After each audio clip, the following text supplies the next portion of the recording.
This is Ray with School of Racing Graphics, and in this Feedback Friday video, we're going to go through Mike Neapley's yellow number 115 Dirt Modified.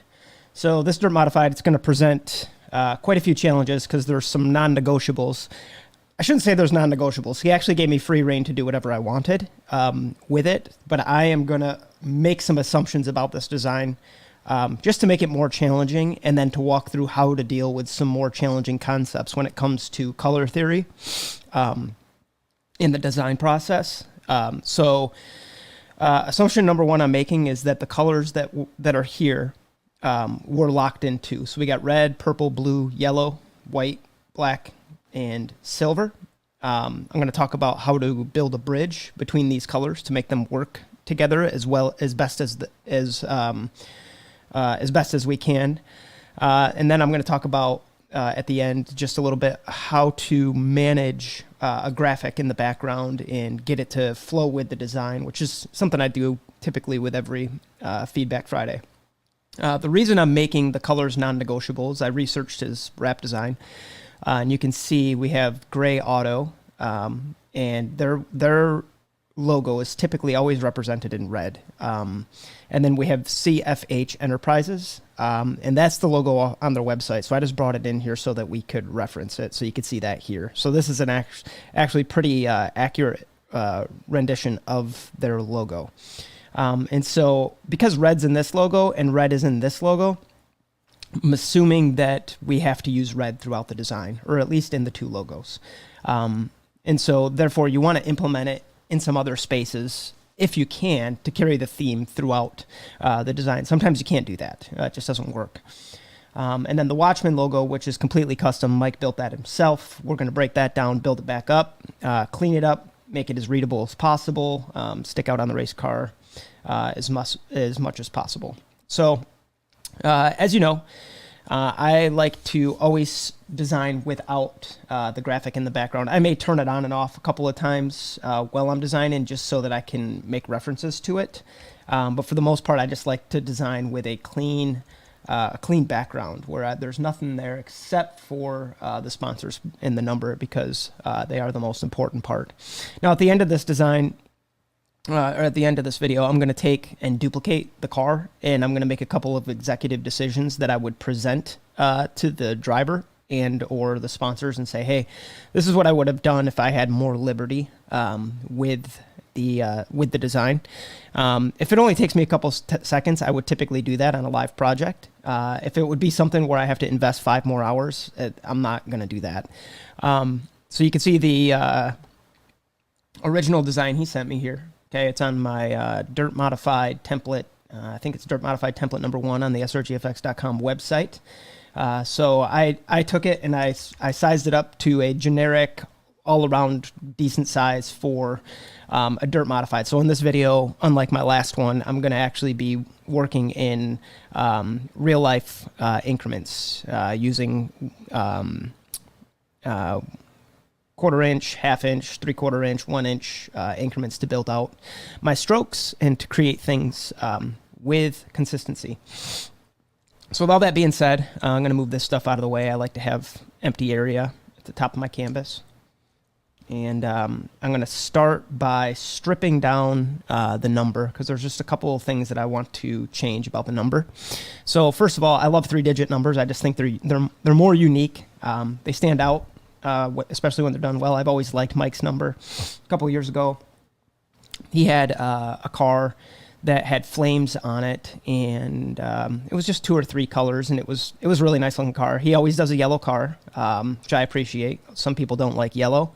I personally like yellow race cars. So what I'm going to do with this number, though, we want to make it a little bit more readable, a little bit more well-rounded. So I'm just going to strip it to base, and I'm going to keep the convexing that he's got on there. I always think convexing adds a little bit of a quality to it. I'm going to delete this out.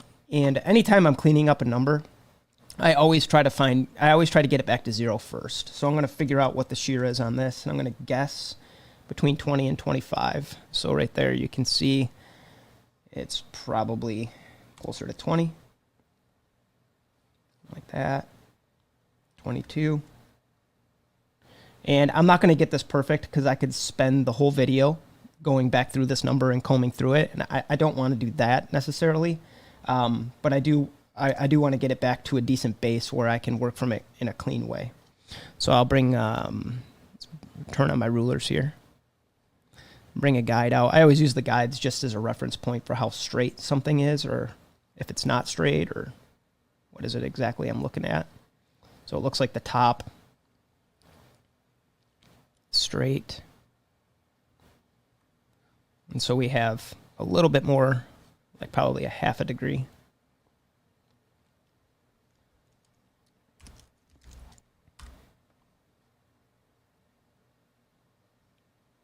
And the nice thing about Adobe Illustrator is, like, so I just skewed that half a degree. I could type in full because there's still a little bit more, but I can click OK and hit Command D, and it will repeat my last action, whatever my last action was. So I could keep hitting Command D, and it'll just keep going half a degree until I get it where I want it. So, oops, accidentally undid it too far. So we're going to go -0.5. And I know that probably seems like a little like overdoing it, but it's those types of details that are going to be helpful. So I see some consistency there. Again, if I really wanted to clean this up, I would go through the whole thing and probably eliminate some points, things like that. I am going to cut this little extra guy off here. And then bring all this together. Especially when you're cutting vinyl. So like all these extra points, they're really actually super unnecessary. So if I was going to clean this up, I'll just do this one spot. But if I was going to clean this up, actually the first thing I would do, if I was going to clean it up, like let's say this was my client, right? And I know I'm going to be doing his car for years to come. Okay, that would be important. If I didn't know, like if it was a one-off thing, I might think of this differently. Okay, but let's say I'm going to be doing his car for years to come, so I know I'm going to be messing with his number, you know, quite a few times. I would take this 5, the convexing side of it, and I would duplicate it, and I would just turn it to a color I'm not using underneath, okay? So then I have a reference point. Now I'm going to take the one I want to actually edit, and I'm not going to go through this whole number. I'm just going to show you what I would do here. I would just clean up this dip, right? Because to get that dip, we really only need 2 points. We don't need 90, right? Common mistake, especially, and Mike's not a new designer, but it's probably how he got the number or whatever font he created it from. That's how it was created. So look, I can create a nice clean dip right here, and then drag this over, holding Shift, and now I have just a nice clean vector shape there. So if I was like vinyl cutting, that's going to help the file process better. It's going to help it cut cleaner. There's less information there for it to work through. Even with a print file, like the less information you're sending to your printer, the more efficient it's going to work. So just think through your art like that. The more sloppy the points are, the worse off you're going to be. So that's as far as I'll go on fixing that, because I would have to go through basically all of the white. Oops.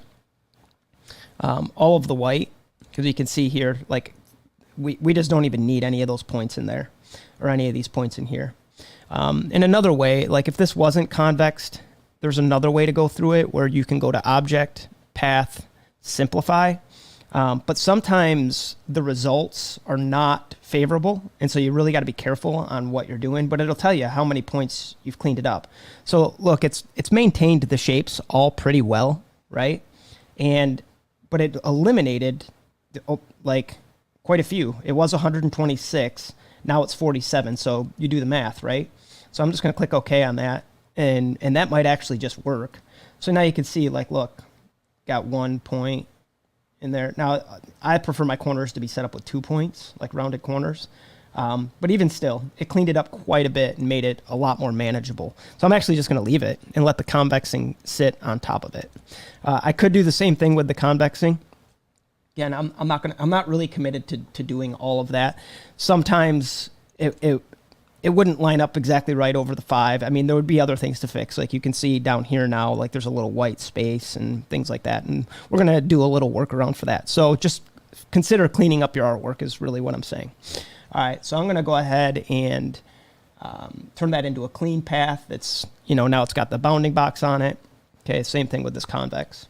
I'm going to go ahead and turn it into a clean path. And one of the good reasons that I wanted to do that is because there was a bunch of points down in here, and I want to actually spread out the space between the ones. So like if you look here, you can see like those are almost touching, and I would prefer it to be a little bit closer to like something like this, where it really just is more manageable, right? Okay, so I'm gonna go ahead and just put 2 points in. And I'm not all about changing the shape of somebody's number, but in this case, I do want there to be a nice, even, straight, like a straight kind of piping here so that I can adjust it however I want, right? So I'll bring that down. And you can see I'm making incremental adjustments, I'm not wholesale changing the number, but now I just have it a little bit more in a spot where I can manage it a lot better if I want to make an adjustment. Okay, and that's that right there. All right, so now I could take that, and I could take the direct select tool that's here, or I could take the lasso tool, which is the one I'm going to take, and I just want these points. I don't want to select the second one. I just want the one on the left. Okay, and so what I did now, and you can see it, is I made it so I can adjust this by nudging it, right? So you can see my nudge tool set up to be like super small increments. So I could just also hold down, let me get it back. That's the hard part, is like when you unselect it after selecting it, it really messes it up. So I'm gonna go back and select it again. And all I'm trying to do is trap in the nodes that I want to pull to the left. That's it. And so now I'm gonna go back to my direct select tool. Yeah, and see it's pulling. I had it locked. It's always fun. Like I've done this like a million times. It's always fun on live when it like doesn't work. It's just part of it, I guess. Okay. All right, so it shows that I have them selected. Direct select tool. I think I have to, there we go. See what I got here going? So like if I move it there like that, but I don't want to do that. I want to hold down shift. I just want to move it just a little bit, get a little bit of space in there. And the nice thing is now, because I did that, I split that up. Like, see how it's not adjusting the roundedness or like warping anything when I hold down shift. That's what I'm looking for. I wanted that adjustability in there. So now I've got that cleaned up, and I can start styling out this number in a way that is going to be super helpful, super nice looking. Okay. And then I can come back and adjust it more later if I feel like the gap is too big or the gap is too small. So we got a yellow car. We've got all these colors here. I've already pre-built these in so that I didn't have to do that all while making the video, because that can take a while.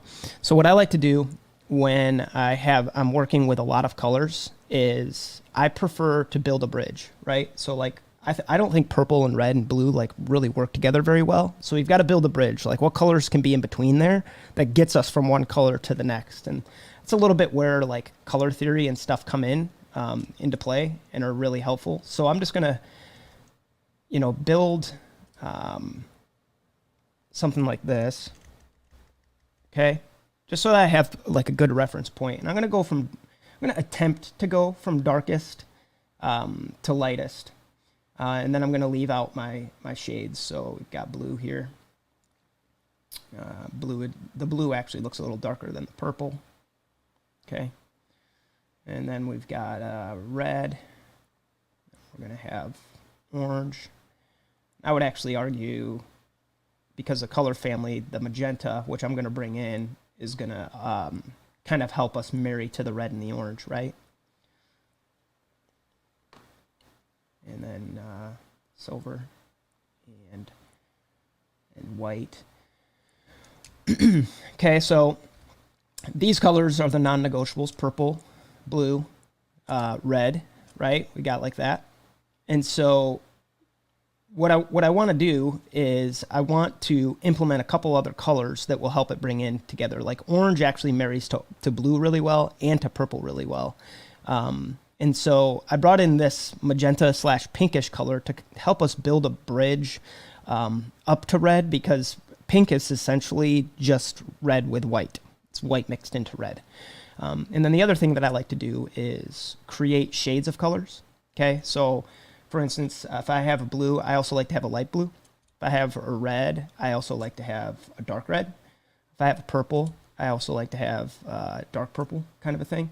And what it helps you do is, instead of just thinking in absolutes with colors, you finesse in and introduce colors through darker and lighter shades. So you're never just stuck with the colors that you got. I did forget to add in one other one. It's yellow. Okay, so we've got a lot to work with. Again, to me, the outlier here is red. I think that it's a difficult color to introduce with all of these other colors, but we're going to do our best. Now, the other thing is when you're thinking of colors, not every color has to be the primary color or equal to everything else that's happening. So, for instance, in his example, he's using a lot of purple and a lot of blue.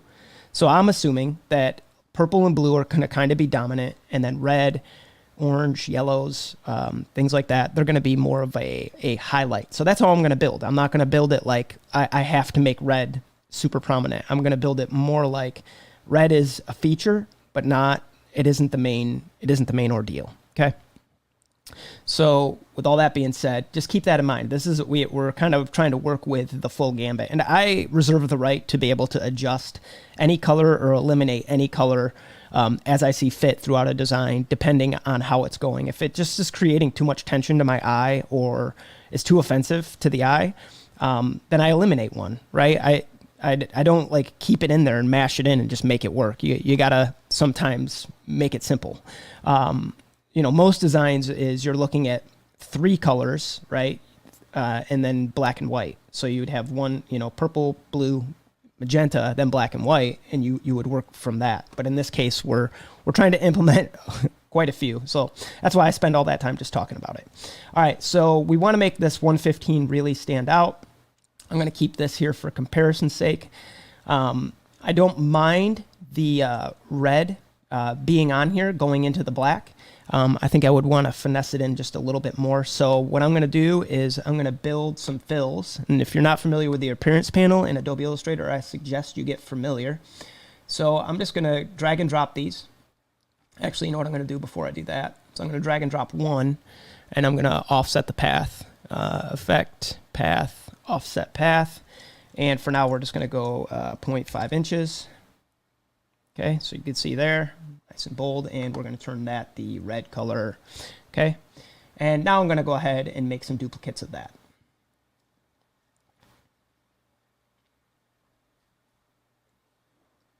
And so the next color I'm going to introduce, because we're going from reds to purples to oranges, is we're going to do the blue color. So I'm going to bring blue in.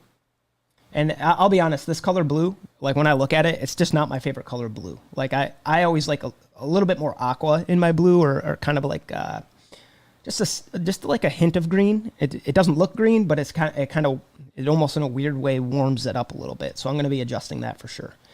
And so then I'm going to go ahead and do this one as 1 inch. Right, and that's going to duplicate it. Now, right now, what we have here is a mess. We're going to adjust it all, don't worry. And then I want to introduce my purple color. So we're going to go on the offset path. We're going to go 1.5 inches. 5 inches, like so. All right, and the purple color, we're going to do the dark purple, right? Because I'm going from lighter to darker, okay? And so, got a lot going on here. And so now I'm going to minimize my red. My red is my most offensive color. It's the one I like the least, but I feel bound to use it because of the branding on this car. So I'm going to, got 2 of them. I don't need them both. So I'm going to bring that one down to 0.25 inches, right? Like that. So see, it keeps the red on there, but it also keeps it nice and crisp all the way around. And then I'm going to bring this guy here down to 0.5, which is basically going to be just a red up against a blue, and both of them are the same size. So I'm just like bringing my colors in, right? And again, I reserve the right to go through and adjust these again later. So a lot of it is experimentation, figure out where you're at, and then make adjustments as you go. Okay, that's going to happen a lot. And then I got the purple on the outside. And so the first thing I want to do is actually adjust this blue. So I'm going to adjust it. Now, if I was trying to match the Pepsi blue, like the plastic blue, that would be really important. I would pull in the correct swatch and all that, but I'm actually not trying to match that. So I'm going to bring this in just a little bit like that. Okay. And it's going to dry up the blue a little bit. Like that's oversaturated screen blue. It doesn't even print like that. So I'm going to go ahead and dry it up a little bit. And then also pull in, you can see the green bar down here. I'm pulling in a little bit of green. There you can see it's kind of like getting a little more of an aqua blue. It's not aqua, it's not green, but it's got more, it's got a little bit of a friendlier feel to it, okay?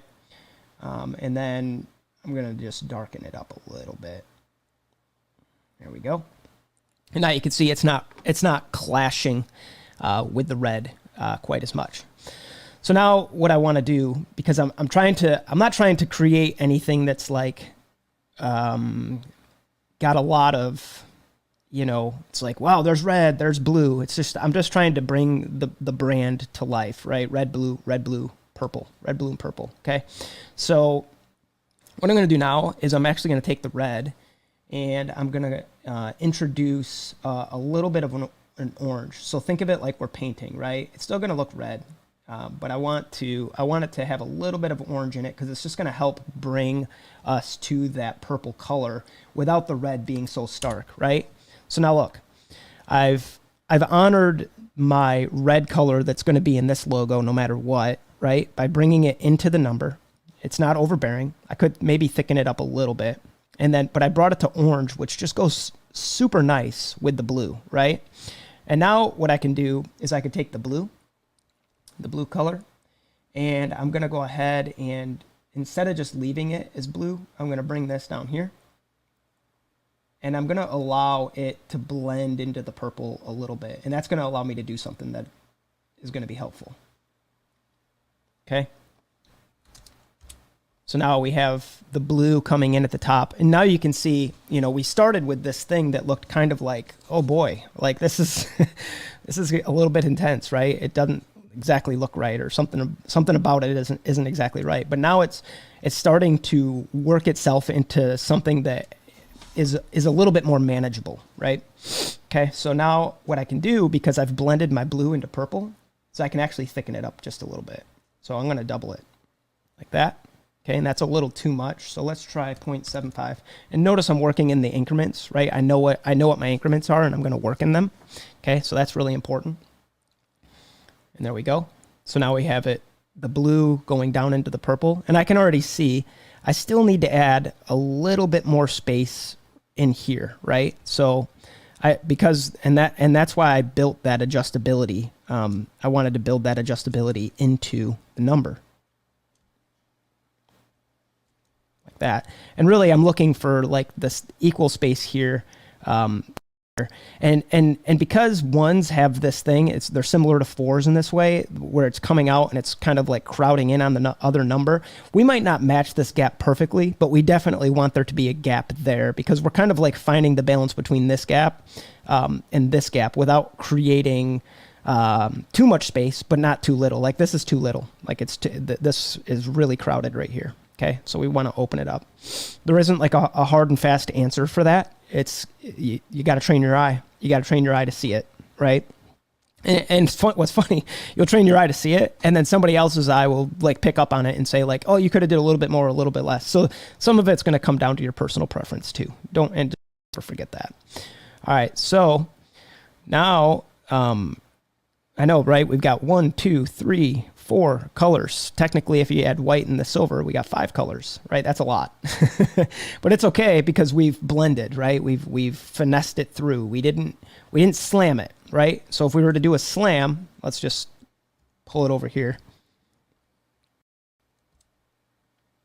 I don't want those guides. Here, let's do this. Actually, I could just delete the guides. Don't need them anymore.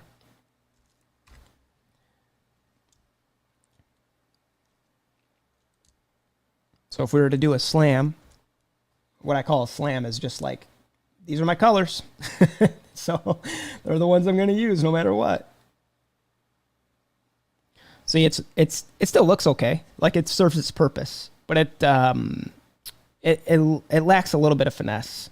And that orange bringing in that red and introducing the red instead of the red just being there really helps it work better with the blue and the purple. It just really you're building that bridge, right? We need to get from this color and this color over to this color, so you've got to either use this one or this one. How are we going to do it, right? So I could probably, these two are probably interchangeable. I could probably do that pink on that.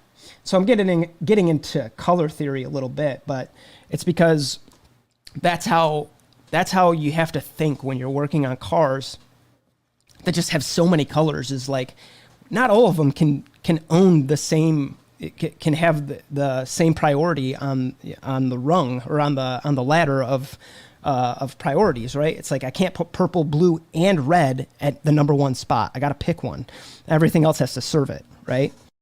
And so, or pick two, and then like one's the dominant, one's secondary, and then the third one serves it, right? You got to think in that kind of a way. So you can see, like, even right there, the pink, it introduces the red. I like the orange a little bit better. And so now right there, what I accidentally did is I did orange, pink to red, which it was an accident, but it's what Bob Ross would call happy accident. So it's like it actually kind of works. Now I'm not going to leave it because I want to commit to trying one more thing. Okay. So every outline up to this point has been set to the outside, right? And so let's try one that's lighter, but we're going to set it to the inside. So in order to do that on this convexing, because I have convex numbers here, is I have to actually duplicate this and set it to the top.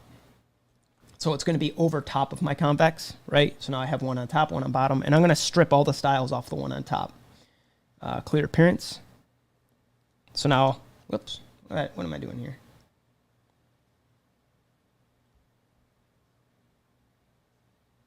Oh, okay, did something wrong. Give me just a second.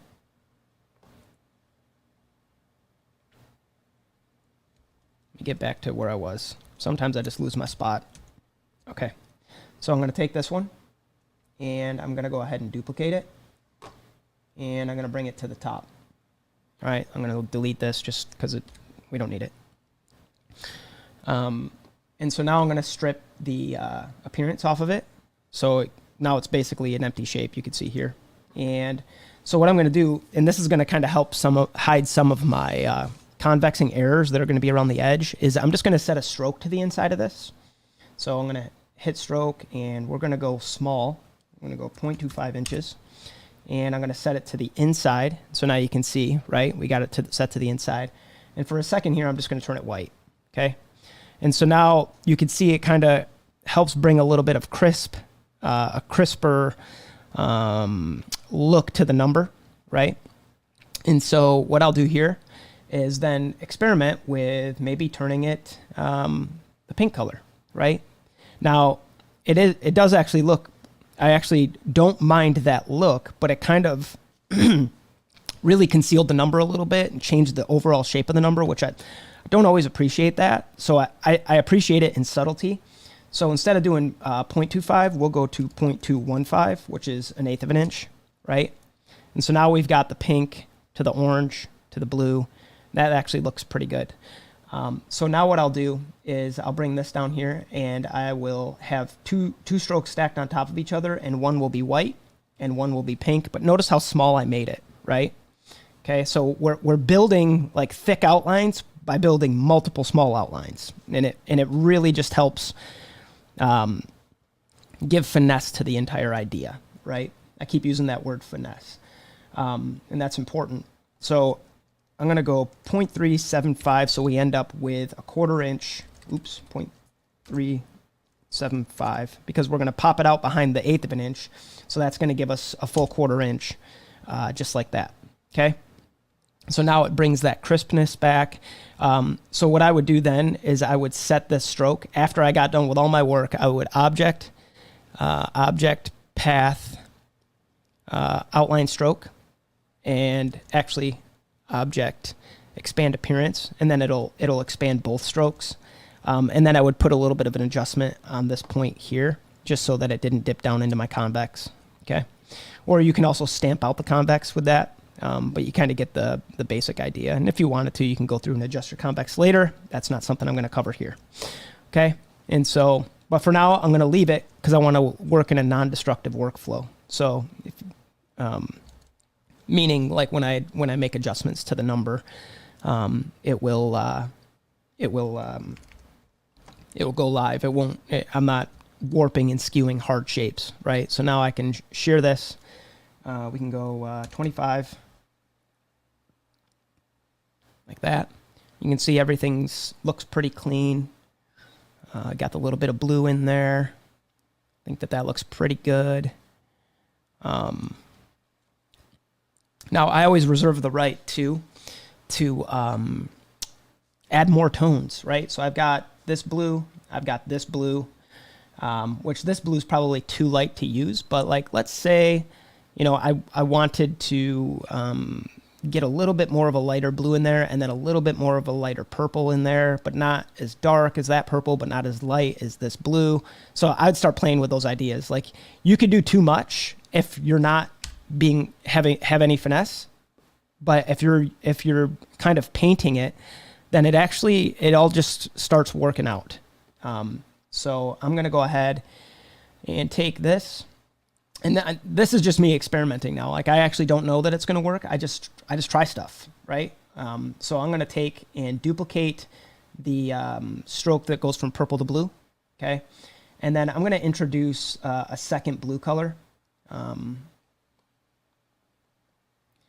So I'm going to duplicate this blue, and I'm going to just lighten it up a little bit.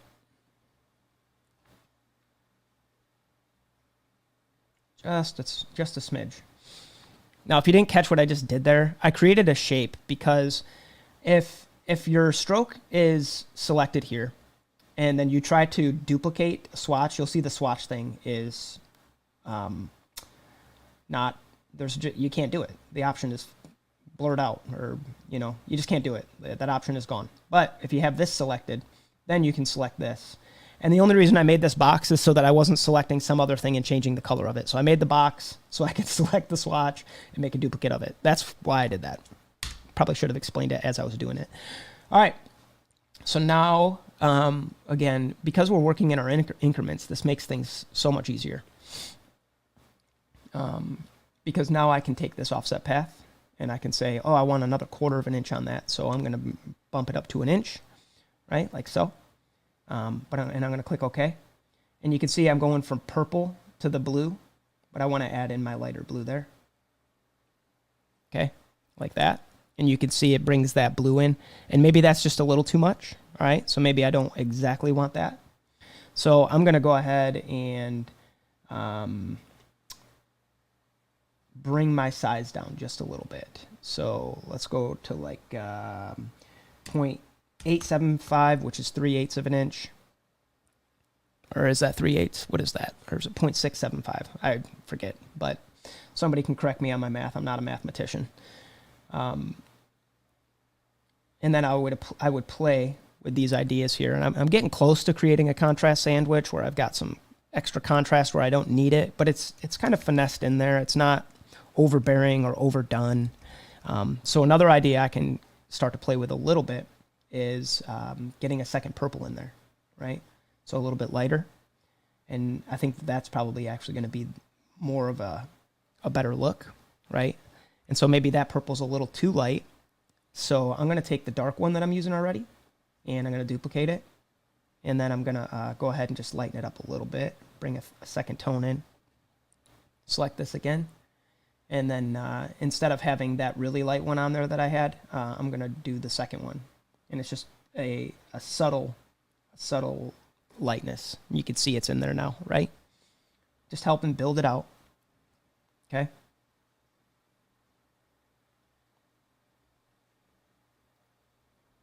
So, and I could keep adjusting it. Now that it's a global color, I don't even have to have the art selected. I could adjust it up to here, right? Or I can adjust it back. So that's something I can always play with now that I've got that swatch established, right? So that's how you kind of want to think of it. So, and when I zoom out, you think about all this different stuff we built as we were building this. But like when you zoom out, that's still really readable, but I got all the colors in there, right? I got them all in there. And so now I can use this structure that I've built throughout the rest of my design in a way that I think is going to help benefit it, right?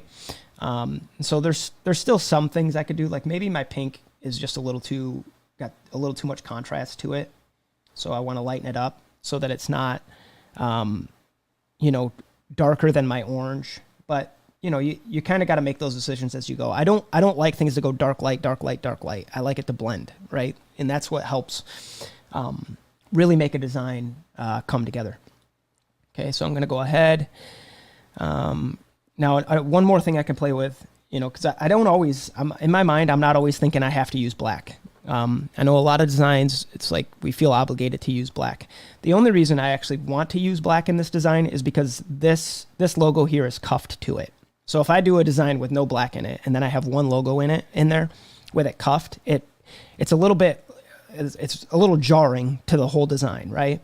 So I want my purple for sure, but I don't have to just use the purple. I could, again, get down to base. Oops. Select it. And I could just take this and then 90 it so that it's going up and down. And then I can bring my black in like that. So now you can see got some concepts that are really starting to work together really nice. And I can do the same thing on the previous one and it'll really help it, right? So again, I got 1, 2, 3, 4, 5, 6 different colors happening in this number, and none of it is abrasive. Now, they might not be your favorite colors, but that's irrelevant. That's subjective. So, like, are we making it work is the question, not do I like these colors, right? That's the wrong question is, do I like the colors? The right question is, am I making it work, right? That's the question you always want to ask yourself, because the client, they don't care what you like. They like what they like. If they like yellow, purple, and blue, then that's what they like. And so you are the creative person that has to make it work. Now, sometimes I will do my best. If they said add some green to this too, I'd be like, you need to go find yourself a new designer.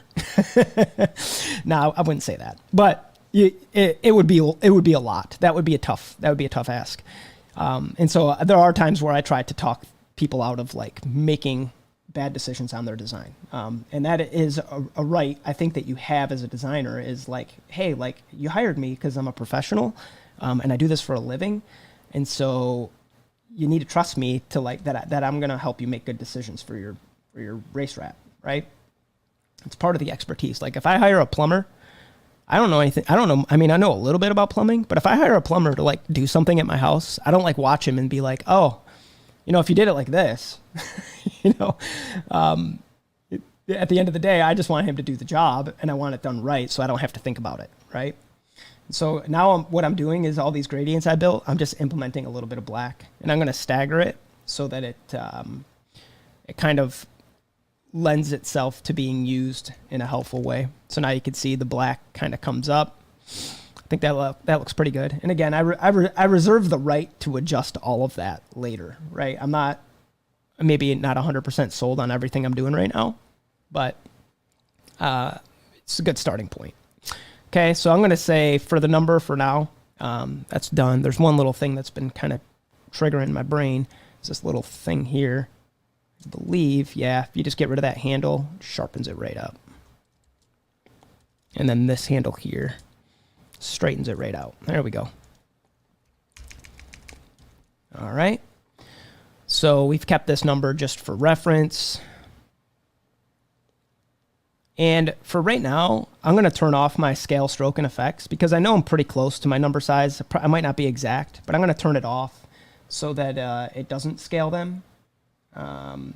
So meaning, now I could scale this up and all the strokes stay the same, or I could scale it down and all the strokes, and they're not really strokes, it's more offset path. They stay the same, but my adjustment's going to be incremental. And so I'm going to stick with that, what I built, so that, come on. All right. Apparently I did something there.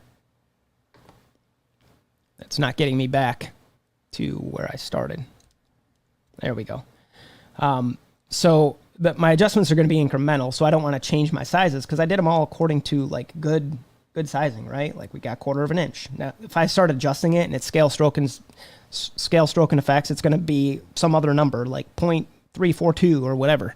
And I don't, for now, I don't want that. Later, I might be willing to do that, but for now, let's just stick with the consistency.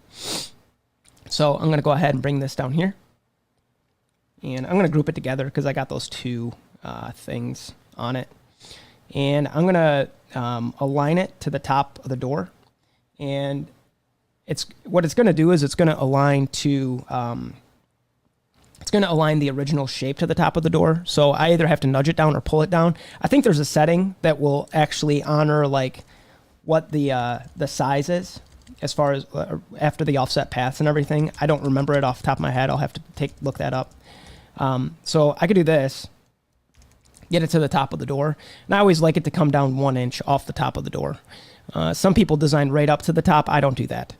So I'm going to transform, move, and I just want to move it down 1 inch. Okay. So vertical 1 inch, and I'm going to preview that. So you can see it puts the gap there.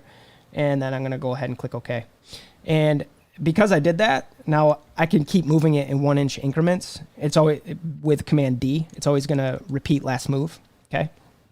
And so now I'm going to go ahead and take this and I'm going to make a duplicate and I'm going to skew it. And I'm going to stick with 25. 25 is a good rule, especially with this 3-digit number. Like it's already a pretty solid number. I've been willing to go up to 35, but it all just depends like on the font, and like that's too much for this. But it depends on the font. It depends on is it a double-digit number? Is it a single-digit number? Like if this was a number 9 right here, 35 would be pretty well acceptable. It's wider. It's easier. It's more distinct. But as this 3-digit number, I'm gonna go ahead 25. Okay. And I don't care if this is not. This is logo is its brand all of its own. I don't care if that's not. If it's not 25. If it looks more like it's 15 or somewhere between 15 and 20. This one looks like it is 25. But if I have the choice, I like to always match this one to this one. It just helps the whole design flow really well. But there's just times where you're not going to have that choice. All right. So the last thing last idea I would mess around with is possibly putting a drop shadow on this. But I don't really know until I get my logo or the graphic in here, how I'm going to handle that and what it's going to look like. So I'm going to go to Effect, Path, Offset Path. And for now, I'm going to put a, oops, that's not what I want. I want to get down to my last fill. I want to go to Effect, Stylize, Drop Shadow. And I never blur it. It just kills your file size. And I'm going to set it to multiply for now. The color is going to be the black color, which I have here. And I'm going to set the preview. And then I'm going to offset it. We're going to go 2 inches and 2 inches like that. So you can see it's nice and thick. And so let's try 1.5. There is a way in Illustrator to get a block shadow where these points connect. I'm not going to cover that right now, but it's totally possible. And then what I like to do, I'm not a big fan of like drop shadows that like take up a ton of space on the car. So I bring it down to 20%, 20%. And it just adds that extra dynamic. And you can mess around with the color on it to see if like, oh, maybe we want to like blend it into the background more with the yellow. And so then you can, use your orange, set it to normal, that kind of a thing. There's all kinds of different things that you can do there. For now, I'm going to just leave it black or turn it off. Let's do it one more time. And the only reason I'm putting it on there is I know that I can come back and adjust it later, is the point. Stylize. And so 1.5. And 1.5 is just what it's doing is this putting it at a perfect 45-degree angle, right? 1.5 to the right, 1.5 down. And then you can look to the way the convexing works. So light is coming from the front. It's hitting the front of the number, casting shadow on the back of the number, casting shadow on the back. So the shadow should naturally cast towards the back. You just have to think that kind of stuff through. If you don't do that, like some people do this, That doesn't make sense, right? Because light isn't, unless you got a light coming from this way and this way, but we're thinking in more simple terms. So we're going to do it this way. Okay, so for now, I'm going to just bring this down to 20, leave it there. I can adjust it later and maybe even just eliminate it, all right? So now when we back up, we have a super clean, crisp, readable number, nice little gap here. Again, we're kind of splitting the difference between this space and this space. Didn't want to make it too big because then this space gets really big, which starts getting away from this space. So it's, you know, you just got to find the balance a little bit. So they're at least the best that you can, okay? All right, so the next thing we're going to tackle is the CFH logo. And this is why I brought black into the number, because this logo is got black in it. So let me get the original here.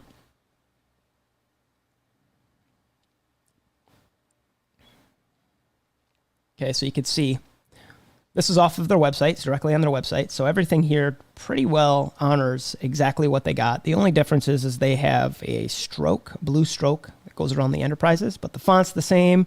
Shadowcast's pretty close to the same. I'm not going to change their shadowcast. Like, the number is going this way and theirs is going that way. I know some people argue like, oh, all sponsors need to do this, but the reality is that's not my logo. I don't have the liberty to do that. If this was a logo that I built, because the way a lot of race cars are is like, yeah, we don't have a logo, or yeah, just design one. It's fine. Like, we don't care. A lot of people don't care. So you're designing like a new logo every time, or you're just building it on your own terms. In this case, it's what is on their website, and they provided it. So I'm not gonna mess with it, right? I'm not gonna play with it actually at all. This is the logo. And so it is what it's going to be on the car, regardless of how much I like it or I dislike it. And so in some cases, you would be able to modify it.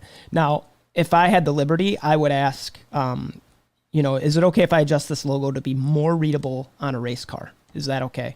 And sometimes they'll say, yeah, and sometimes you'll have that liberty. So for now, I'm just going to resize it and move it down 1 inch. Just like that, okay? And I could bring a block in, like a block, and just use that same block. So that doesn't actually look the same exactly. So something went a little bit awry here.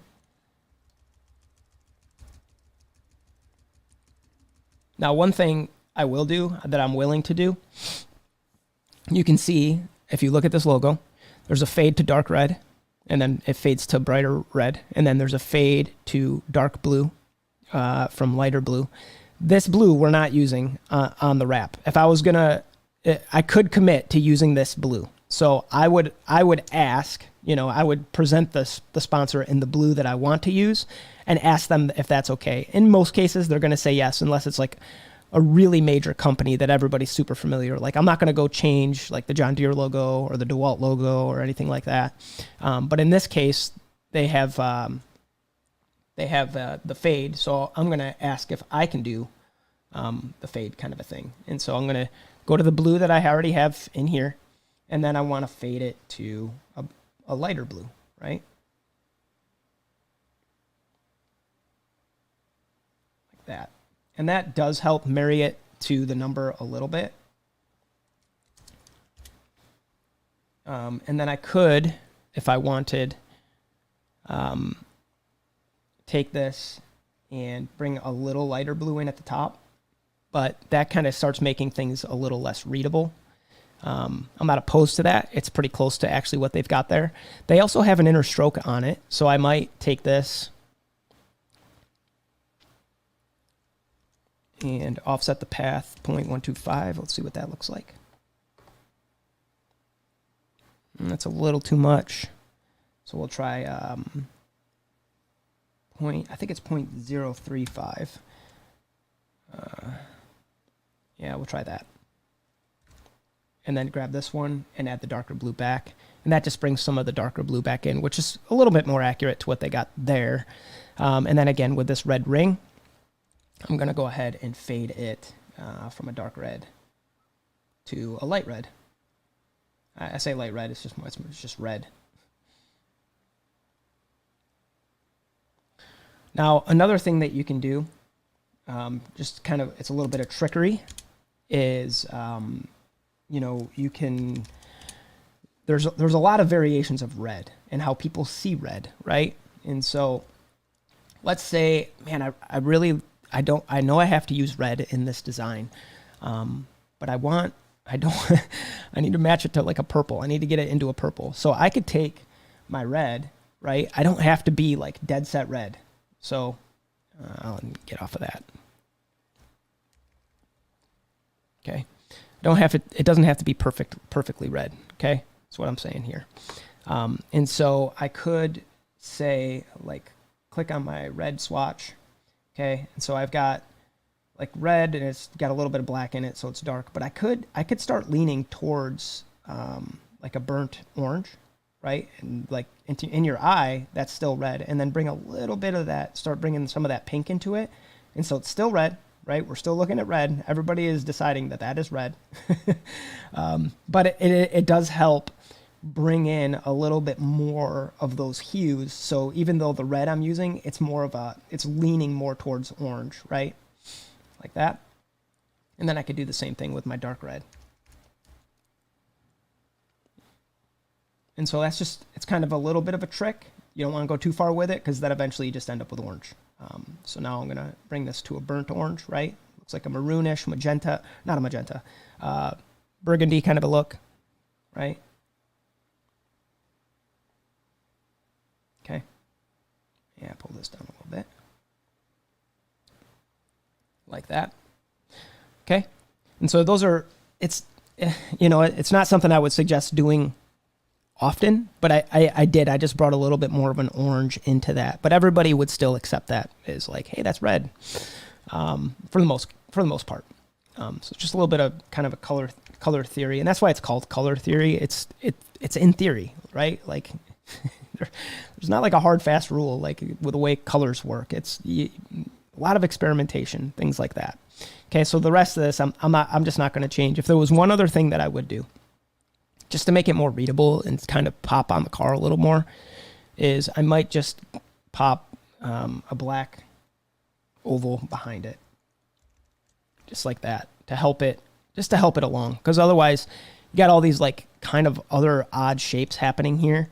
Or if the car was dark in the back, it wouldn't matter. But otherwise, you got all these like odd yellow shapes back there. Maybe the graphic helps work that out. We don't know yet. So like, yeah, for instance, like if you take this car and it was purple, like it kind of helps work itself out, or maybe a darker purple, but it's not, it's yellow. So we're going to bring that in, we're going to group it together and try to push that through to approval, right? And hopefully it will. And I would also fill that in just to help it. So I know I said I'm not going to modify that logo. And here I am. So it's just part of it. Because as a designer, you really do want to put everything in its best possible position, right? You're committed to it looking good. You want to take pride in your work. You want to take pride in your portfolio. You want to, you want it to all work together. Sometimes you're just going to have cars that you're not going to put in your portfolio. All right. So we'll ditch that. We're done with it. Okay. And now we'll go back to gray auto. Gray auto, again, similar scenario here. We got red, and then we got red. And so I'll say this, though. This is important, is every logo that's ever been created, like by a professional, should always have an all-white version, an all-black version, and a full-color version. Like, that's how you create a logo. So anybody, anywhere who's ever created a logo should know that you need to be able to break it down to one color. So if it was going to be like stamped on a cardboard box or an envelope, or break it in wet or white. If you're going to put that stamp on like a darker box or something like that. So white and black, that's the standard. And then a full color one where it's like, this is the one that represents our brand. It's on our website. And so then you have to think through like, well, what's the best one for a race car, right? Because on the race car's, hitting 80, 90, 110 miles an hour, depending on the track. And like, you want it to be readable. You don't want it to just be a bunch of blobs on the car. Now, it's unrealistic to expect everybody to read the logo, but you want people to be able to recognize the logo. That's really important, right? So it's like with everything that's going on here, it sort of honors what we've got going here and what we've got going here. but it has a lot of pieces to it that are a little bit unnecessary and take away from the crisp build that the logo has. Okay. So I'm just going to go ahead and break this thing down and then build it back up according to how I think it should be done, while trying to honor their logo with the red in it. Okay. So we'll put this over here. I like to keep a reference, like what did I get away from doing. And so first thing I notice is the one on their website. This is the one in their header, is that everything's a little bit tighter, right? Like the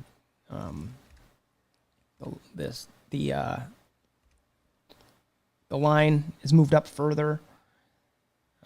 So I'm probably going to end up just releasing the compound path. I want to see if I can clean that up. Yeah, clean that up into one shape. Let's get it into one shape. And so this is something I used to do a lot in when I first became a graphic designer, is I would replicate doctors' forms. And so I'd have to bring them into a design software called Quark. And you would have to do your best to line the fonts up exactly how the doctor's form was built, using the exact font that was created. And you would adjust the kerning, and you would adjust everything in order to fit. And the job was not glorious, I will admit.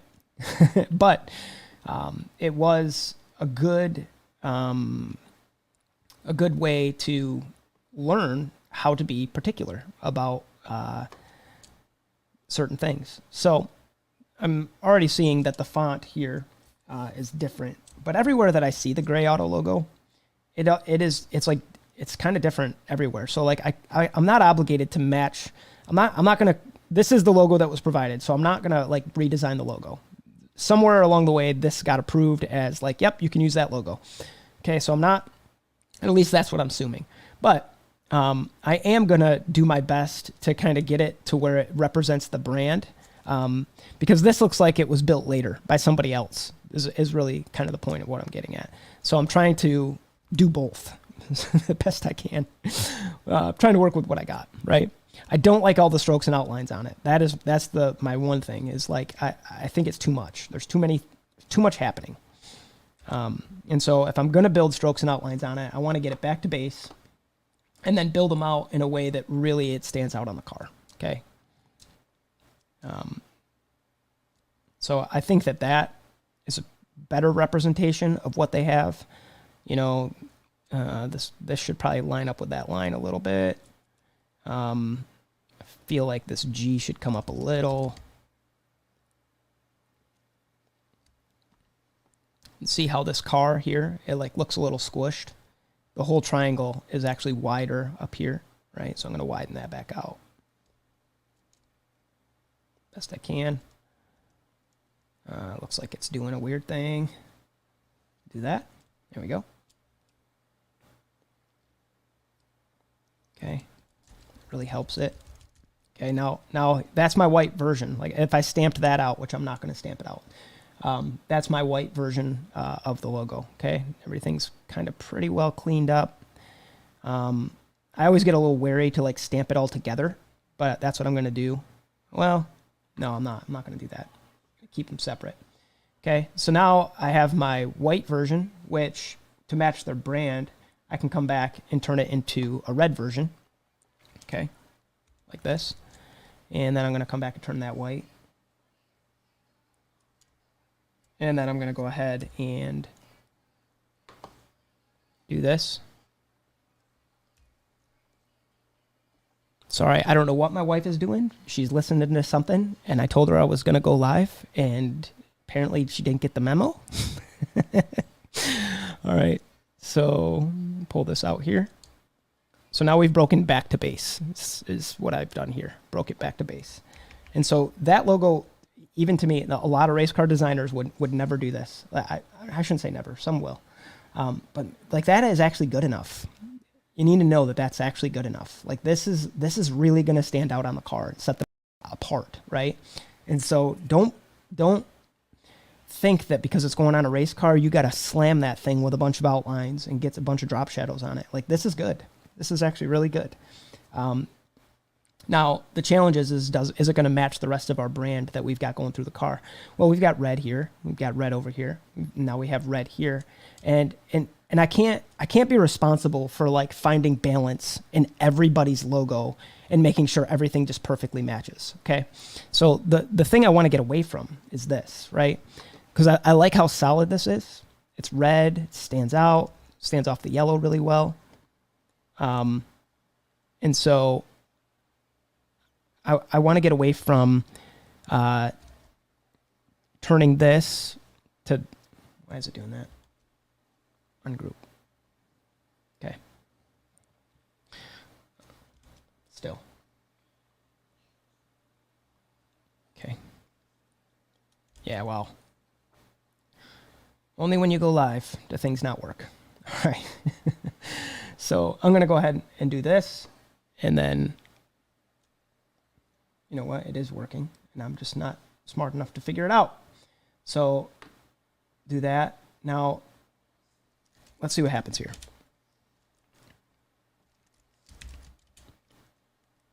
We're going to go 1/2 inch, 0.5 inches, okay? And then set that to the outside. And this is just an experimentation, right? And so some guys would think that that looks good, all right? Now, how far do I have to go with the outline before it becomes a problem, right? As far as how many shapes are being created within the shape, because now I've set an outline to it. So now I've got the red, which is the highest point of contrast on the yellow and the white, right? So the issue that I'm having here is that it's creating this shape here, little weird shape here, a little weird shape there, weird shape here, right? All these little, now it's not crisp. The brand is getting lost in my desire to decorate this thing. So if I wanted to honor what they've got, white outline, red letters, likely what I would do is turn this white, turn this the red color. Oops, turn this the red color. Turn this white. And I could leave that set to the outside because, and this is why you get away with this now, is the white actually really, it blends into the yellow really well. Some people don't like that. It's actually an old sign painter's like tactic, is to like really get something to stand out, is you outline black text or red text in white, and it's actually like it has a I don't know if you want to call it pop. I'm trying not to use the word pop, but if you want to call it that, that's actually a technique. And so the I have the ability here though to adjust it, so I can go 0.25 instead of 1/2 inch. So I can do that, not dotted. Okay, so like that. And again, that kind of brings the tone down just a little bit. And then I could adjust and do that same thing down here. Now the other thing I could do is I could set it to the inside, like that. But then and that's gonna match the brand the best. But because I'm on a yellow background, I'm sort of losing my readability because the yellow blends, right? So if it was like if it was black, that would make sense, right? And so I can adjust it down a little more. So 0.125, like that. Okay, and so that honors the brand pretty well, and it doesn't, and it's keeping everything pretty well crisp. I'm still I'm more committed to just having it red, but. So there's one other thing that I could do that will help it along just a little bit. If I want to kind of jazz it up a little, which is probably the direction that I'm going to go with it. So I could take this and offset the path.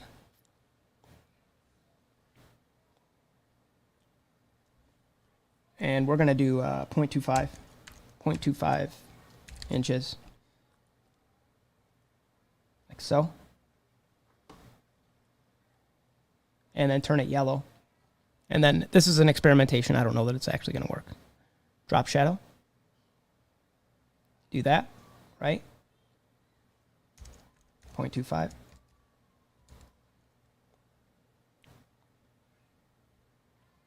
And now you can see it's got a little bit of shadow on it. So I'm going to select that. And I'm going to bring this down to 0.125. Like so. So that looks pretty good, but I still don't like all the odd shapes that are being created. It still creates quite a bit of a lot of random shapes. That. So I think that actually looks pretty good. And so that might be the amount to which I want to dress it up for. So see, I made a bunch of decisions, stayed with the brand, ditched the white outline. I could have left it on the yellow, but at the end of the day, I have to make the best choice I can to get this to stand out on yellow. And if I have it all dressed up like this is not going to stand out as well as this. As much as you might not believe me, this is what's going to stand out at the track, right? Okay, it's a big red thing on a yellow thing on a card that's got purple and blue. And so we're working through it and we're doing our best, right? So I'm going to drag and drop this over here. Actually, I'm going to do this. Like that. Once I get that there, I'm going to group it together. And I'm just going to say that that's good for now. I would still, like I said before, I would reserve the right to change all of those things.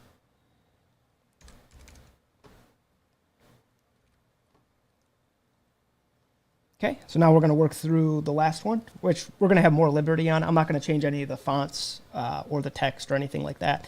But because I've already built this here with the number, I'm gonna go ahead and use that same style throughout the font and the number or the all the little icons and things like that the best that I can. And then what we're going to attempt to do is marry it all together with the graphic at the end. Okay. So I'm just going to go ahead.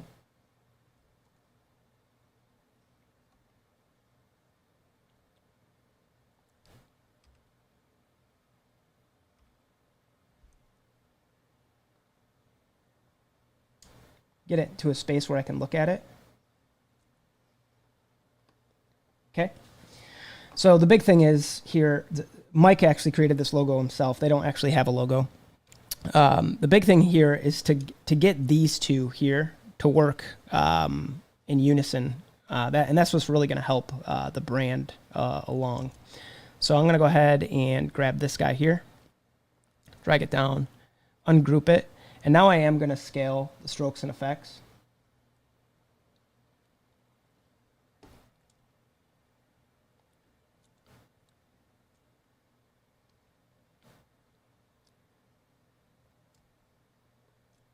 That. So yeah, I don't want everything to be fat like it is here. Like that's all big and fat. If I just apply that to the Watchman, right, as is, if I just take that, drag it here, put it here, like it looks okay, but it actually doesn't, it's not scaled well for this particular logo here. So I'm going to scale it down and then make some adjustments to it. Scale it. Drag and drop it, and then pop it on there like that. And so one thing I don't like about this font is that the kerning that it comes with, I feel like this is an LHF font. I forget the name of it. But the kerning there's just not a lot of space between the text. So we don't want to close it up because orange is kind of a soft color. It starts closing up the space in between, and we really want that to be crisp. So have a couple of options here, a couple of different things that I can do, or that I'm willing to, ways that I'm willing to mess with it. Some of it's going to be experimentation. Some of it is going to be hard, fast rule. So what I want to do is definitely get that off of there and see how that kind of just opens it up, really helps it be far more recognizable. And I know we use the word legibility and readability a lot in the racing industry. The real word, or the better word, is probably recognizable. We want it to be recognizable. And strokes and shadows and overdoing all that kind of stuff really make it unrecognizable. It kind of makes it a big blobby, gobbledy kind of a look, right? And that's just not what we're after. Okay, so I'm going to take that, and instead of having it set to the outside, I like the idea of taking this offset path and setting it to the white. Okay, so now the white has that offset path and the orange is the original. And then I'm going to take this and I'm going to do negative on it. And that's going to bring the white to the inside. And now we still have the orange there, right? But we don't have, it's not closing up all that space. And I might just adjust that so that we don't lose some of our text in the process. So, and this is where you start getting into some more of the finer adjustments, right? I'm just opening that up a little bit. Okay, like that. And there you see. So we still got the orange in there. And think like, you know, go study like sign painters and how they do things. And you'll see all that finesse stuff in their work, how they, you know, bring colors in and blend colors and things like that. So you just want to think things through on that level. The orange over here doesn't have to be like screaming. We just want a little bit of it there. Okay. And so now what I might do just to bring a little bit more orange in is I will offset the orange a little. But I just won't do it to the degree it was before, right? So again, I'm finessing it in. And so if I was at 0.13, let's go down to like 0.05, like something like that. And now you can see, so now I have the orange going to the inside and to the outside, and it creates just a little bit more, brings a little bit more of the brand in, and helps it all kind of work itself out. And then if I wanted to, I could experiment with bringing in some of the pink. Not everything that's here has to be over here. And at the end of the day, I might ditch the pink. It might not be necessary. It was just kind of a thought to bring the magenta into it to see if it would help the orange blend along into the purple. But again, you kind of have to reserve the right to change things as you go through each part of the design. Okay, so then for the icon, I'm just going to keep it super simple. So one thing I could do is I could take this here and actually, you know, I'm going to do it separate. I was going to combine them together, but I'm actually going to keep it separate. Okay. And, I just want this one gradient off of it because we want it to be nice and dark. Here, there we go.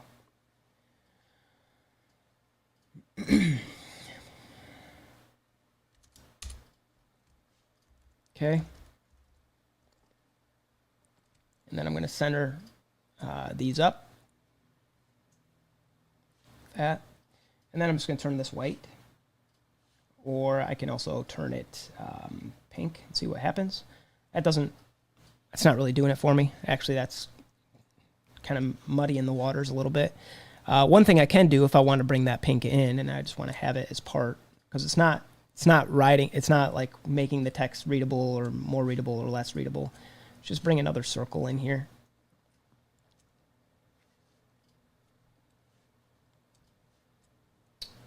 Do this.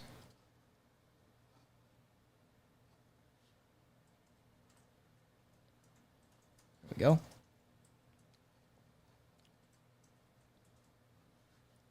And we're going to go 0.25.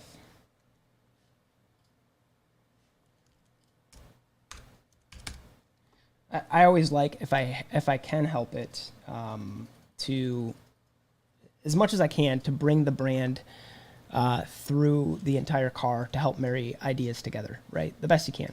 Right? If you're working with 4 different brands and they all got different colors, eventually you're going to have to sell out on one. Like something's going to have to give. So we could do that. And group this together, just get my circle off of the Watchman there. Or the other thing would be to have that totally over here. I would play with this. I'm not going to play with it in the video, but I would definitely mess with the alignment on this and how we would marry this to that and all that kind of stuff. But for now, I'm just going to leave it so the video isn't incredibly long. So then when I'm working through this kind of stuff, especially like the smaller stuff, I don't ever care. This doesn't all need to have strokes and outlines on it. And as a matter of fact, if it does, it kind of like takes away from it a little bit. And so we want to probably just leave it as is and just see what the graphic is going to do and then decide how we're going to color it from there. Okay. But I would rather it be readable than for it to be decorated. So if I'm going to put an outline on it, I'm going to put one. But because we're dealing with like a light colored car, the moment we start putting outlines on it, you're going to get all these little weird shapes that are going to happen in between the text that are unnecessary. Like this here, it doesn't help anything. And so I would just want to delete that, right? It's actually it's rendering the text less readable and less recognizable. And so that's problematic during the design process. Okay. So this decision here on this text, I'm going to wait to make it while we work on the graphic and just kind of see where we're going to go from there. Okay. So now it does sort of look like we've got 3-4 different ideas going on, and that is just the way that it is when you're designing. When you're designing race cars, because you got brand, and then brand, and the most you can hope for is that this and this work in tandem, right? Or the least you can hope for. And so now what we're going to do is bring our graphic in.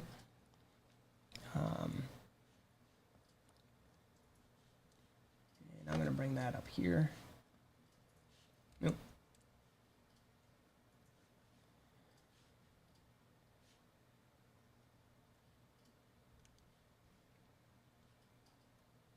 Oh, I got this in here. I don't need it in there. There we go.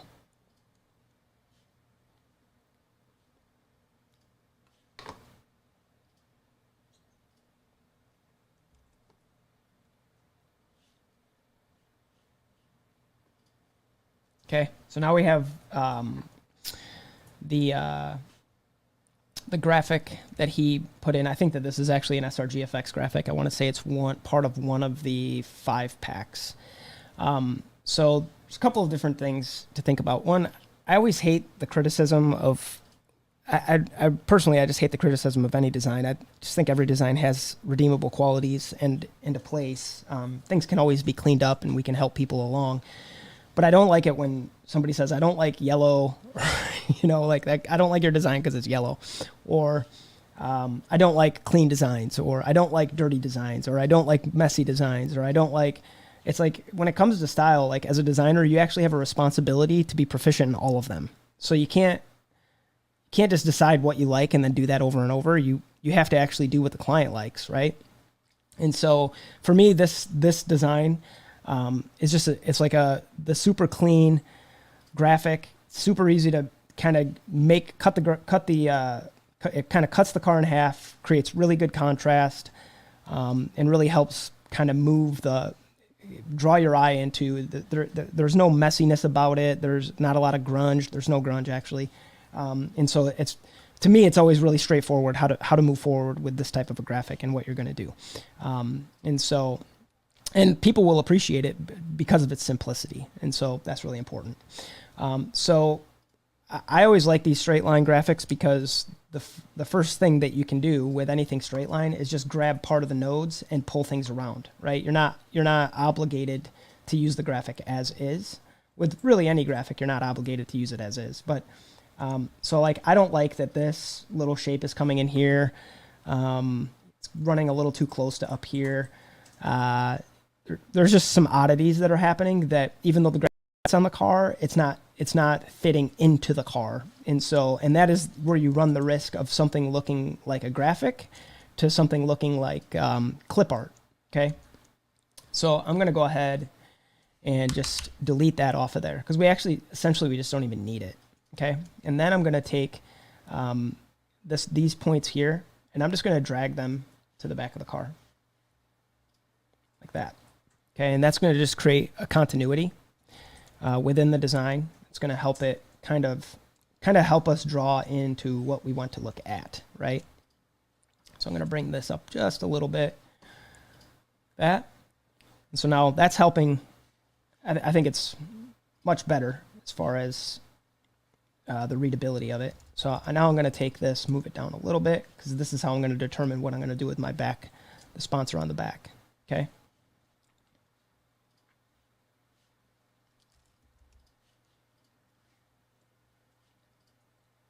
I'm nudging it down right now. I know that you can't hardly see it, but I'm actually nudging it. I have my nudge set to like a really, really low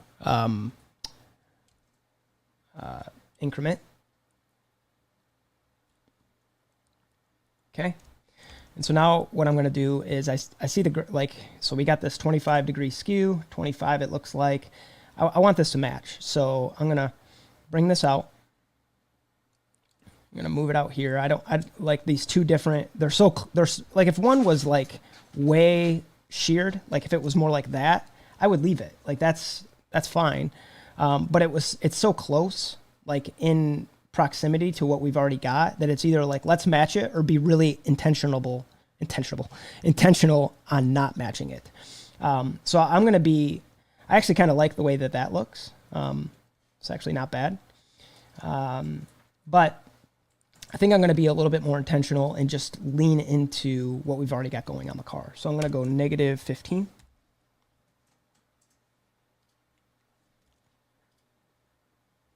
Let's say 13.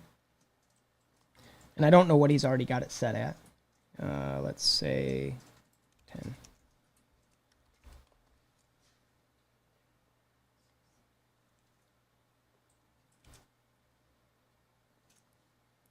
I think that's actually pretty close. Okay. So now the other thing that we have going on here is we've got a lot of shapes happening right here with the yellow cutting through into the number. So what I would do is just take this here and bring it back and allow the purple to come in on the quarter panel, maybe to represent another sponsor that isn't on the car yet, right? Because if you're really committed to the purple, then you're going to want purple there, right? And so now you can see we're getting some really, really defined shapes and a clean look overall on the car. Still not married to the blue on the car, but I do like kind of the direction that it's going, right? So you just got to trust the process.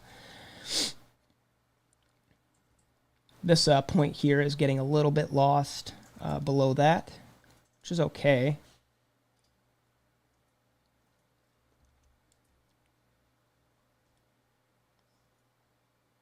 I might not care at all that point is revealed anywhere.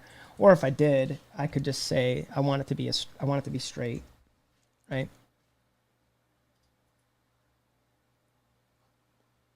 Zoom in.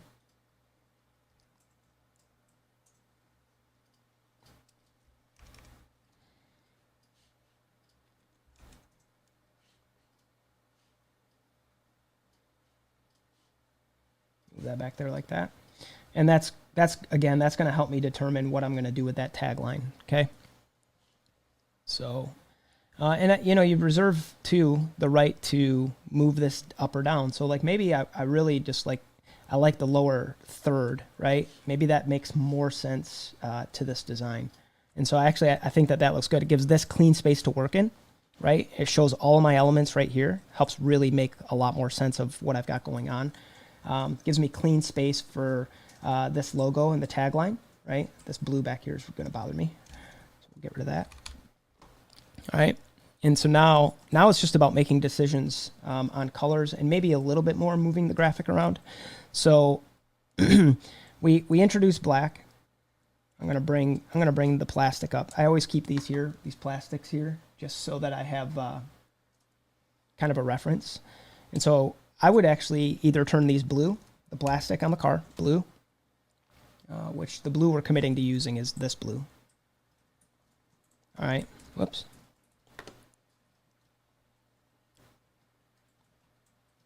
Like that. So you can see now it's really starting to come together quite a bit more. So I would commit to using that blue, or you could use black, like that, and then start adjusting these colors out. So like maybe this is going to be blue, and then this is going to be purple, like that. Okay, and then maybe because we're going out to that yellow color, we can take that final outline there and turn it red, like that. And see, it's not overbearing, right? Because it's an introduction to the yellow. And so let's play with this first. So let's say, for instance, I'm going to commit to having black plastic. I always like for my graphics to go down and hit whatever color is on the plastic. So the struggle that I'm having with Mike's original design is we're going from yellow to dark back to yellow, and it never really gives your eye like a place to like rest and or like be drawn into, like especially like the number of the sponsors or anything like that. It's all kind of like everything is just kind of happening in the middle, but there's not like a natural focal point or what do they call it, negative space that really helps move you into looking at a certain aspect of the design, if that makes sense. So I'm going to turn this black, but I really like the idea of implementing the purples. So I'm going to take this black here, and I'm going to fade it from black. So we're assuming we're going to have black plastic, and I'm going to bring it up to that purple color like that, right? And so now we got this dark black fading down into a lighter purple, creating quite a bit of contrast, but really it's all married together pretty well without anything looking like it doesn't necessarily belong. And so I would keep playing with these ideas. Now, the other thing I could do is I could commit to purple plastic and fade from black down to purple, right? I forget the name of the company at the moment, but they make a purple plastic, and you can match that the best you can in your print and then flow right down to that color. I would just make sure that the gradient is going to end, right? The black from the gradient is going to end before you hit the bottom. So pull that up like that. This. And see how the black, it's not like, I'm not overdoing it. It kind of brings like a richness into the design. I would probably clean this area up right here, just so that it's not popping through the number. It's distracting, right? So we would clean that up. And then this blue here, again, it doesn't have to just be blue. You can do this. Actually, that's the wrong blue. To this.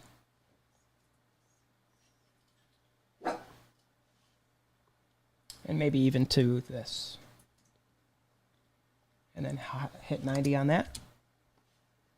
So now we're bringing this color down here, right? And it's going to help bring it throughout the car. So it starts working more like a theme instead of separate pieces, which is going to be pretty important. Okay. And so what I don't like is I don't like this, it goes from black to orange to yellow. So there's a little bit of a contrast sandwich there. So maybe what I would do is take this, duplicate it. All right, I'm going to turn the bottom one maybe like a dark purple color, something like that. And then I'm going to offset the path on the top one.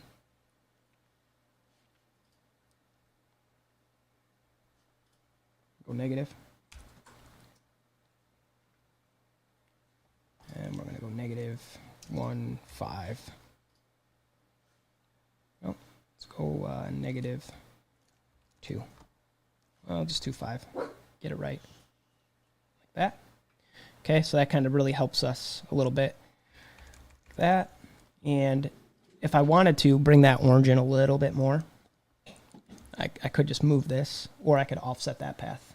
So go to Effect, Path, Effect, Path, Offset Path, and we can go 0.25 inches, like that.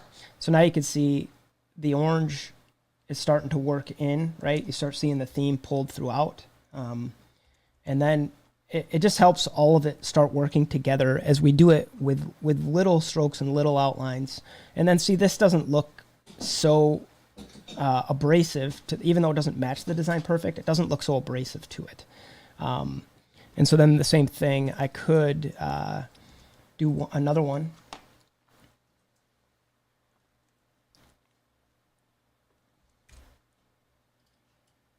Like that. And now you can't even tell, but I'm bringing that pink in, right? It's there, helps bring the design together, but it's just a small detail instead of like stacking a whole bunch of massive details that just look like big chunks, right? So we kind of got away from that a little bit. Now, one thing it does is it undermines this rounded corner here.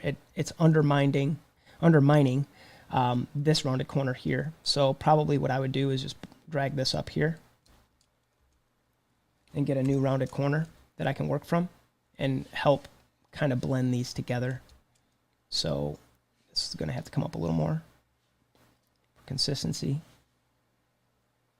Something like that. Maybe nudge this around until it's consistent. But then this looks like it's working together, right? Just got to think through your graphics, how they're working, or how they're not working, right?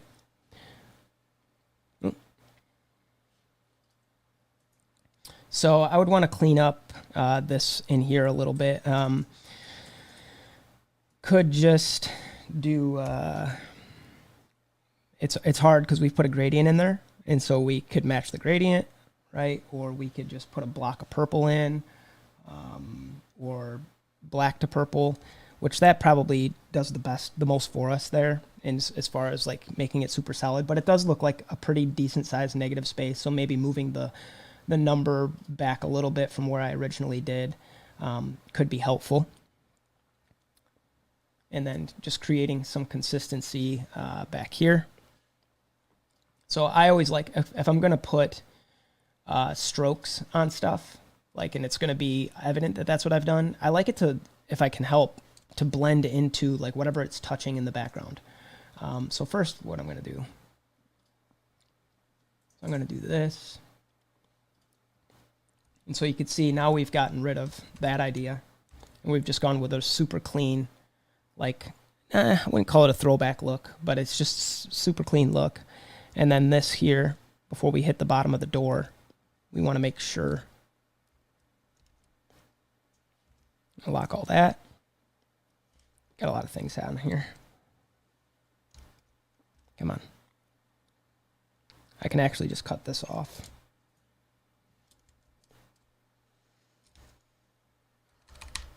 Okay.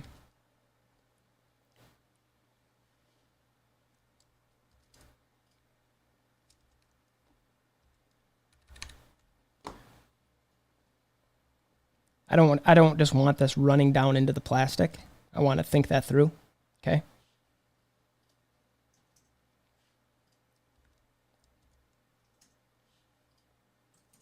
So now I'm just going to grab those points. And I don't really need the other ones. And I'm just going to move it up so that it resolves naturally at the bottom of the door. Like so.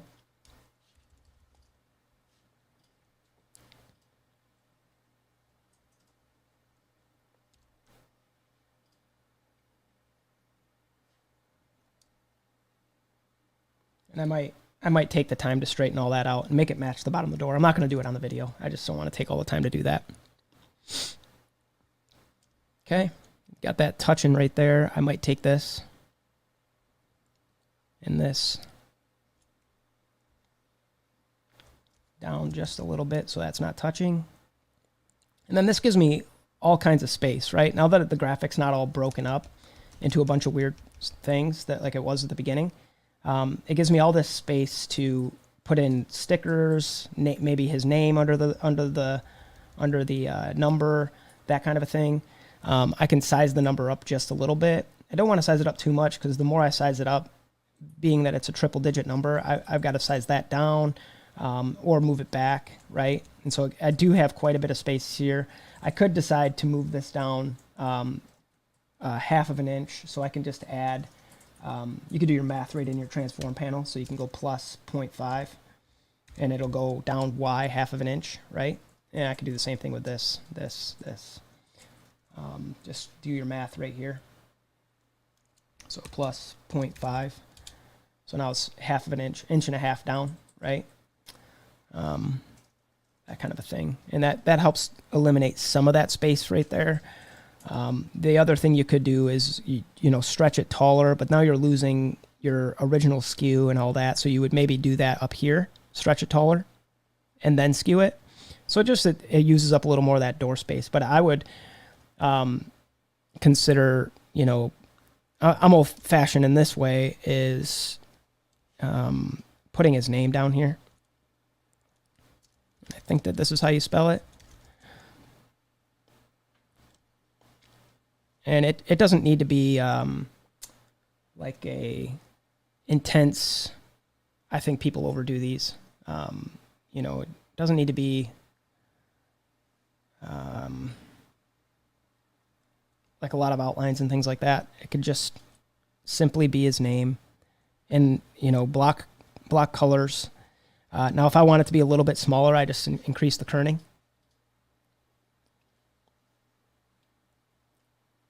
So go up to 100. And we already know, we know our number, right? Shear, 25, like that. And then I'm just going to line it up with this and line it up with that. And I would probably sit around and be more picky about that. But again, I don't want to do that on the video. So now you can see that works pretty well together. And I might maybe put a black stroke on that, play with that idea. So now I'm going to take this guy and I'm going to thicken up, and we're going to go up to 0.75, see what it looks like with the purple.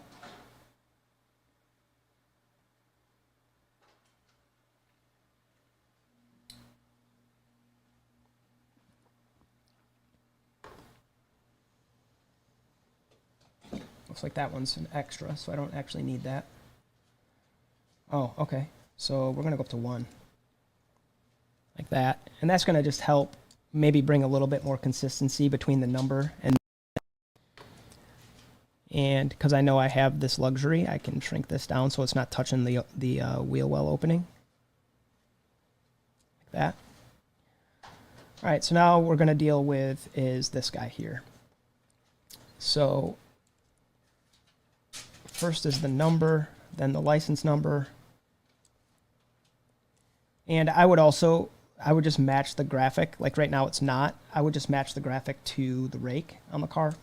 So this would probably actually end up coming down. It would just be consistent. Whatever it is here, I would make it that way here. And let the bottom of the door resolve it. So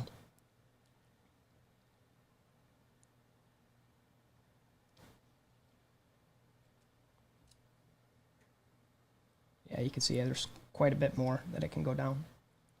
And you also have the look, like you could do this. I mean, there's things you could do with it. So, but for now, I'm just gonna stick with what I got. Okay. So if I don't, I want this to stand out, but I've committed to this kind of like drop shadow look. So maybe the drop shadow just kind of needs to go away. Like I don't necessarily need it. It's not doing that much for the design. Or I could commit to like a hard drop shadow. And if that was the case, it would give my subtext here a lot of space to sit on. But for now, I'm just going to turn it off. Okay, so I bring that down like that, bring that down like that. And so like, let's say I'm committed to making this stroke on here. So I'm going to turn this white. I just want to show you the downside of doing this.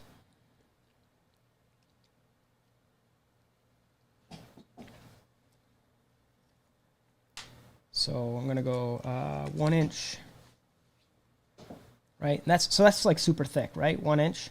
It closes up all the space for us, which is nice, and it creates a big blob, right? So kind of like almost in a way, it doesn't really make sense to getting the overall sponsor to work well together. So I would propose like just having just this dark, like maybe even black. Like that, like something like that, okay? Because it stands out. Now, the other option that you could have is we can take up a little bit less space, okay? And so let's take this, this style here. So I just got to get back to base, find out what that is. So I'm going to strip everything off of this like that, except for the one that I have here. And now I could take this style and throw it here. And now I'm going to take this off, the very thing I just duplicated. I'm going to take it off of that one. And then I'm going to bring these two together. And I can move this way, way up, right? Closer to the Watchman. And then turn it white. Now I can group these together. So now they're grouped, and you see it says group, but it says contents, right? So now I could take this and apply that. And what it does is it applied that stroke that was here to the outside, but it combined these two together. So now it's on the stroke. So now maybe the stroke is a little too thick, right? But you can see, it gives us really clear, clean, distinct shapes. Like there's no yellow popping through here, and it all looks like one piece, like it belongs together. So I'm going to bring this down, and we're going to go to 0.75, might bring it down to 1/2 inch. I actually think that looks pretty decent. And now the phone number, because we faded to black on the stroke, so now maybe I just want to do that, fade to black. And then the license number kind of lands like on this blue line. So what I might do is take that, and we'll just see how this works. It may not work. And we'll set the stroke to, or I keep saying stroke, really it's an offset path. And do that. Effect. Offset path. And so now we're going to go 1/2 inch. Okay, like that. And I'm going to adjust that. Okay, so now you can see we could do that. Maybe do quarter of an inch like this. Actually think that looks better, and kind of almost use it as like a feature on the line, like that. It gets lost a little bit because of the colors. And then I probably would fill in that that space, any spaces that show up. Now the other thing I could do is, again, if I don't want the blue, is I could take this, use the blue to knock to base. So now that's going to be yellow, okay? And then I'm going to turn the text black, just like I have the phone number. That's probably the best resolution for that, or the best way to resolve that issue. And then fill these in with the pen tool. Just make sure that they're, so it keeps it clean, right? Clean and easy to read.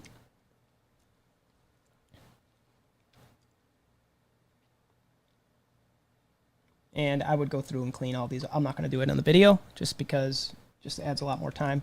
And then I would probably make some final adjustments in the alignment of all of this, and making sure that the graphic lined up and everything had a little bit more space. So for instance, I could just move this down a little bit more.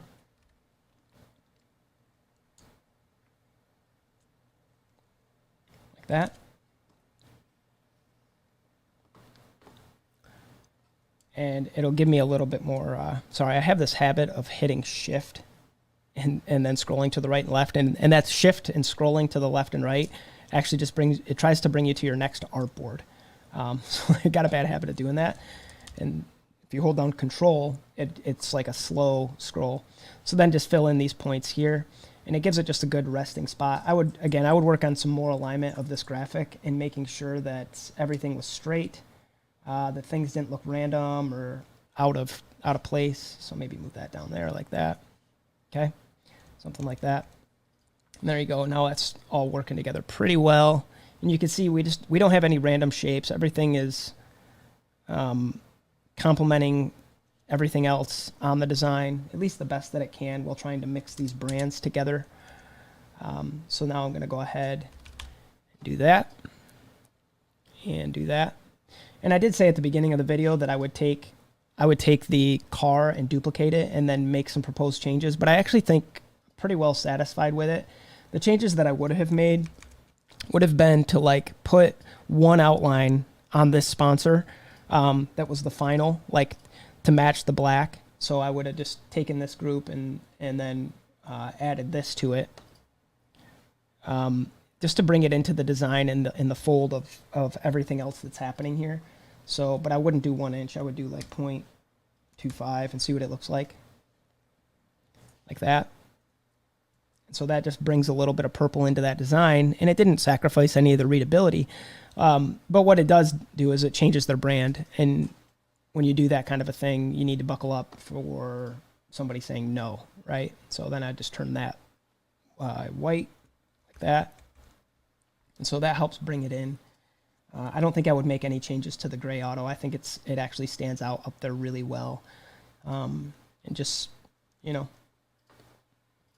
everything is always adjustable. Nothing is ever a guarantee.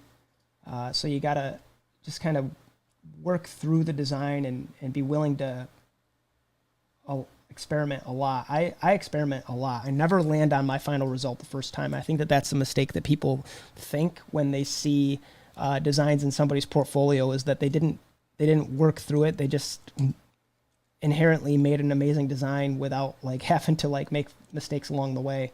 And so sometimes you gotta do something to find out that it doesn't work. Okay, I'm gonna fill that in. And then my assumption would be like there would be another sponsor down here at the bottom of the quarter panel. So like he has his own logo here. I don't have all the fonts, but like I would work through adjusting that so that his brand would be here, right? And that kind of rounds out the rest of the design. I typically don't make them as wide as the corner panel is, but bring that in. And what that does is it begins to introduce like the yellow down here and kind of completes the brand. So I could do some of this. I don't like the white outline on it. Maybe leave that and some of that. See, I don't have that font, whatever that, I think it's the same font he used for Watchmen, the LHF font. So pretty much sums it up. I think that it lands in a pretty good space. It works really well within itself. I would lean the number the opposite direction for the other side, probably change up the lighting on the convex, do some other things, maybe align a few more things, probably align that more to center. So like right now, this is centered to this.